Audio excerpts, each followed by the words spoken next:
All right, we are going to begin chapter 4 of our book, The Talented Clementine. All right, let me get it adjusted so you can see the pictures. Wednesday morning, Margaret's teacher came into our classroom right after the pledge to visit with my teacher. This is because the fourth graders are supposed to be responsible enough to be left alone for a few minutes. I don't think this is such a hot idea. I know Margaret, and I never leave her alone in my room. But I was glad Margaret's teacher wears her hat swirled up like a tornado, and I think if a bobby pin ever came shooting out of it, it would look like lightning. I like watching for that. I am going to be the director of our talent show, Margaret's teacher said. Each morning, we'll have a little trial run of a couple of acts. That way, everything will run smoothly on the big night. My teacher made a face at Margaret's teacher. It meant that they didn't believe that for a minute, but they had to say it anyway. Who would like to go first today? All the kids except me raised their hands, so my teacher just started with the first row. My act is called Cartwheel Extravaganza, said Maria. She went up to the front of the classroom and did a cartwheel into the chalkboard. We were all very surprised to learn that a chalkboard that big wouldn't flatten a kid when it fell off the wall. Are you all right? My teacher asked, lifting it off her. Sure, said Maria. I always do that. Well, just in case, why don't you go visit the nurse, and we'll make sure there are no chalkboards on stage Saturday night. Then he called on the next kid, whose name is Morris, or Boris. I always forget. My act is named Cartwheel Wham-O-Rama, Boris said. He jumped up out of his seat. Wait, no!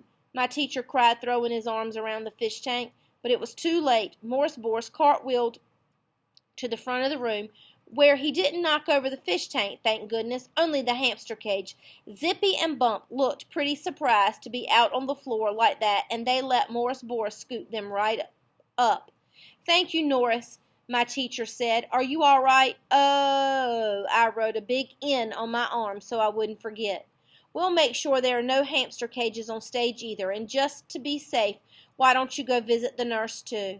I don't know why my teacher bothered with sending Maria and Norris to the nurse. All she ever does when you go in there to tell her how sick you are is roll her eyes. She always looks bored, as if she's just killing time until a really good disease hits the school.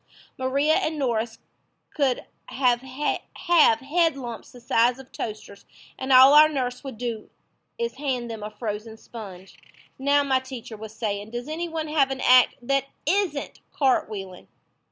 Half the kids put their hands down. My teacher called on a boy named Joe and asked him what his act was. Secretly, I hoped it was cartwheeling anyway. Joe is really short, and he has really short everything. Really short name, really short hair, really short ears. He has really short arms and legs too. So if he did a cartwheel, I bet it would look like a starfish rolling across the floor, and I would like to see that.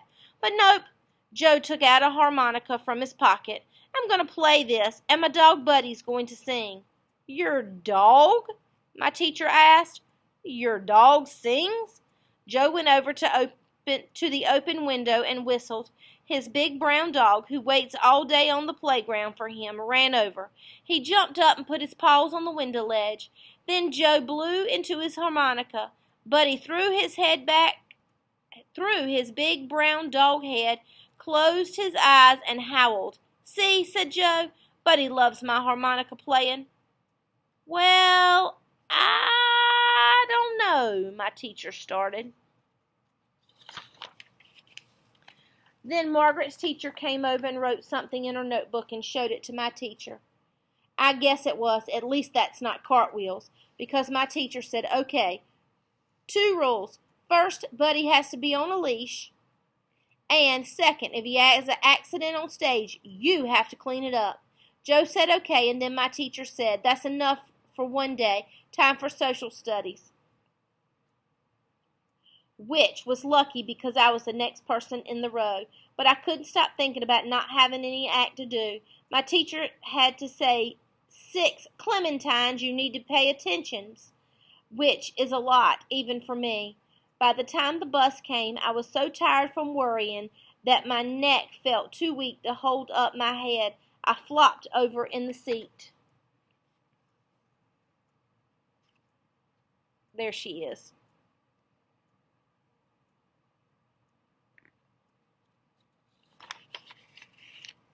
"What's the matter?" Margaret asked me. "Are you sick?" "I might be," I said. "Well, I hope you're not too sick to come to the talent show Saturday night. You'd miss my act, which would be a shame because you could really use it." I perked up a little. "What do you mean? What's your act?" "The name of it is Dressing Fashionably," Margaret said. "That's not an act." "It is, too. It's something I'm very talented at, and certain people are not." Margaret pointed her eyes at me, at the certain people part. "What about all your other talents? What about your gymnastics and singing and playing the accordion?" "Oh, lots of kids can do those things. Dressing fashionably is a very special talent. And besides, my act will be helpful to certain people." She arrow-eyed me at the certain people part again, but I didn't care, because I thought of something. "Can I have one of your extra talents, then?" I asked her. "One of the ones you're not going to do?" Margaret squinted at me. "Can you show me how to do one, as long as you're not going to be performing it?" Margaret thought for a minute. Then she said, "Well, okay, I guess you can try. Come over tomorrow after school." And that is the end of chapter 4. Hope you're enjoying this book. Can't wait to see what happens next.